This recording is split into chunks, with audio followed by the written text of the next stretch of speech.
우리 지역의 뉴스 속 뉴스를 전해드리는 뉴스인 뉴스 인터넷 신문입니다. D2뉴스 24의 류호진 대표 전화 연결합니다. 안녕하세요. 네, 안녕하세요.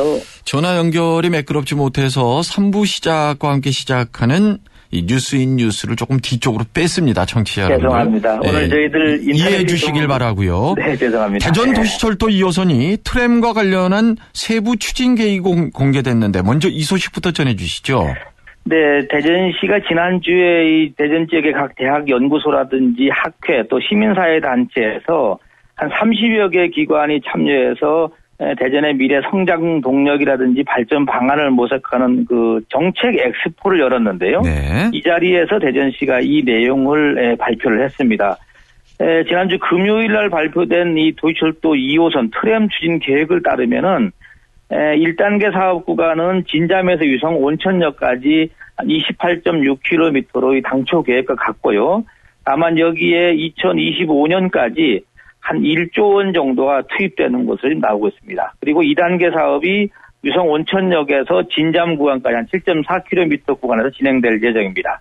예. 이 밖에 이 시범 노선으로 2021년까지 한 1,000억 정도를 들여서 5km 구간 정도의 스마트 트램을 건설할 계획인데 이것은 대체적으로 대덕구 등 이 교통 소외 지역을 중심으로 최적화 노선을 찾을 방침입니다. 예. 이 원도심 쪽은 주로 도로 폭이 좁아서 이 문제를 어떻게 풀지에 대해서도 관심이 높던데요. 네, 그렇습니다. 우선 뭐 정거장 위치라든지 또 정거장 간의 이격 거리 또 급경사 구간 해소 방안을 좀 고려해서 기존 노선을 최대한 유지하되 정거장 위치를 좀 일부 조정하는 어떤 적정 사업 범위 내에서 이 최종 노선을 수립기로 했습니다. 이 얘기는 이제 일부 정거장 위치가 좀 바뀔 수 있다라는 것을 좀 예고를 했고요. 그리고 이 교차로 이외의 전 구간을 트램만 운영하는 전용 노선으로 하는 걸 우선 기본으로 하되 뭐 장애 구간이라든지 혼잡하지 않은 시간대에는 일반 차량과 혼용하는 혼합 방식도 검토하기로 했습니다. 예. 급경사 구간 등에 대한 문제점은 어떻게 하기로 했는지요? 네, 사실 이 부분은 이 트램 시작할 때부터 이제 거론돼 왔던 건데요. 예. 정림동에서 복수동 구간, 또 대사동에서 대흥동 구간, 그리고 서대전 6교 넘는 방안, 여기에다가 이제 자양동에서 가양동 구간, 이 한 4곳 정도가 트램이 사실 올라가기 어렵다고 하는 지역으로 나왔었는데, 우선 동구에 있는 제1치수교 내교에서 가양 내교류까지라든지 뭐 1치수교에서 대동교까지는 이쪽이 지금 원도심 4차로 구간인데요. 여기를 좀 선형을 조금 조정한다든지 아니면은 정류장 구간을 확장한다든지 또는 부분 지하화하는 것을 검토하고 있고요. 여기에다가 대동교에서 가양 내거리까지 원도심 4차로 구간 같은 경우는 양측 보도를 정류장으로 활용한다든지 아니면은 일부 사유지를 매입을 해서 정류장을 설치하는 방안을 유력하게 나오고 있습니다.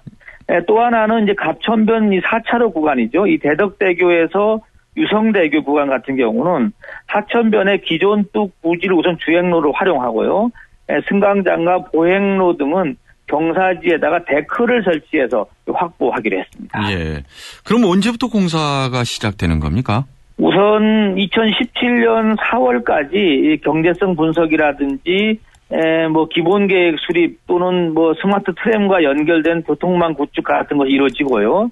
2018년까지는 국토교통부하고 협의를 거쳐서 본격 공사는 2019년쯤에 이루어질 것 같고요. 그렇게 되면은 2025년까지 개통될 것으로 이렇게 순차적으로 이루어지겠다 이렇게 밝히고 있습니다. 네, 오늘 소식 잘 들었습니다. 네, 감사합니다. 네, 플러스 뉴스 시간입니다. 사실 오늘 우리 회사 인터넷이 지금 막히다 보니까, 그러다 보니까는 여러 가지 방송에도 좀 차질을 빚게 되고요. 그러다 보니까 이 뉴스 브리핑도 딱 한 가지밖에 지금 못했는데요. 청자 여러분 죄송합니다. 이런 경우가 참 없었는데. 준비된 걸 좀 더 말씀드리면 오늘 요즘 개인 택시들이 자율 감차 시행에 대한 찬반 투표가 지금 진행되고 있는데요. 이거를 지금 선관위가 주관을 해주고 있다고 합니다. 개인 택시 조합이 지금 이 자율 감차에 따른 찬반 투표가 19일까지 되는데요. 이 이 선관위가 이렇게 하는 경우는 이번이 처음이라고 하는데 앞으로도 이 공공정책 결정을 위한 투표에는 선관위가 지원을 하겠다라고 하는 얘기가 지금 나오고 있습니다. 근데 이 감차 부분 얘기 사실 운전기사들로서는 참 예민한 사안인데요. 지금 국토교통부가 추진하는 택시 감차는 이 과잉 공급, 택시의 과잉 공급 해소하고 그로 인해서 이제 운송 사업자들의 수익 향상을 위해서 전국적으로는 이제 대전이 시범으로 추진하는데 재원 마련에 지금 문제가 있습니다. 뭐 이 정부의 재원 마련도 중요하지만은 택시 업계의 출연금 문제도 있고요. 이 같이 지금 복합적으로 가는데 지금 보상금 자체가 낮게 책정되다 보니까는 이 참여하는 개인 택시가 많지 않은 상태입니다. 사실 지지부진하다 보니까 택시 업계 입장에서도 이것이 뭔가 좀 동력이 있어야 되지 않느냐 해서 이 개인 택시가 조합해서 지금 찬반 투표를 하는 것 같습니다. 이 결과가 상당히 영향을 미칠 것 같습니다. 뭐 대전뿐만 아니라 다른 지방자치단체도 지금 그 결과가 미칠 것 같은 영향을 미칠 것 같은데요. 대략 대전시 감차 계획을 보면은 작년부터 시작을 해서요. 앞으로 8년간 대전 시내 택시가 총 8,850대가 있는데요. 이 8,850대 택시 중에서 15% 1,336대를 감축을 한다는 계획입니다. 대략 이렇게 되려면은 한 해에 한 160대 정도를 감차를 해야 되는 것으로 통계가 지금 나오고 있습니다.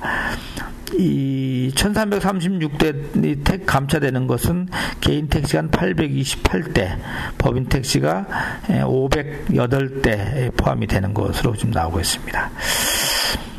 네. 정부 세종청사 공무원들이 아파트를 특별 분양받은 후에 전매를 해서 투기 의혹을 좀 사고 있는데요. 국정감사 자료에 따르면은 그동안에 이 행복청이 공무원들의 이 행복도시 조기 정착, 주거 안정을 지원한다 이런 차원에서 세종시 안에 주택 공급량의 50%를 특별 공급했는데요. 이 특별 공급 받은 공무원들 중에 8.1%가 분양 이후에 전매를 한 것으로 나타나고 있습니다.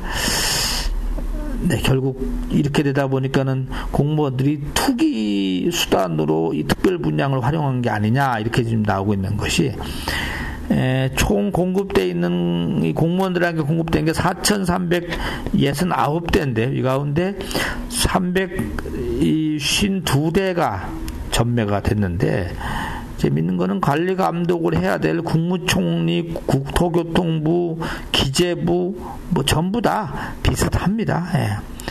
뭐 국토부가 한 7.5%, 국무총리실이 그나마 좀 작네요. 5.7%, 기재부도 7.5%를 전매한 것으로 나왔고요. 한국정책방송원 같은 경우는 36%가 특별 분양을 받고 전매한 것으로 밝혀졌습니다. 이거 완전 뭐 먹튀 같은 개념이네요. 세종시 아파트 분양 열기는 상당히 뜨겁죠. 지금 지난해부터 거의 뭐 완판이 지금 계속되고 있는데 우선 지난달 초부터 3생활권 또 2생활권 분양 4,000가구를 분양했는데 7개 단지에서요. 모두 뭐 10대 1에서 69대 1까지 기록하면서 모두 순인에 마감이 됐고요. 또 지난 7월까지 올 들어서 지난 7월까지 7,000가구 아파트를 분양했는데 여기도 100% 분양을 기록했습니다. 분양 인기가 왜 이리 높으냐? 이 분석을 한 자료를 보니까 지난해 12월 중앙행정기관의 세종시 이전이 마무리됐고요. 또 올 6월에 세종시청도 신도시로 이전하면서 실수요자들의 관심이 높아졌기 때문으로 분석이 되고 있습니다. 여기에다가 2-1 생활권 같은 경우는 인근의 정부청사도 가깝고 또 중심상업지구가 곁에 있고 또 또 이 아파트가 설계 공모 방식으로 건축된다는 점, 이런 점이 분양의 성공 요인으로 좀 꼽히고 있습니다. 올해 말까지 한 4,800가구가 추가로 분양이 된다고 합니다. 이상 플러스 뉴스 마치겠습니다.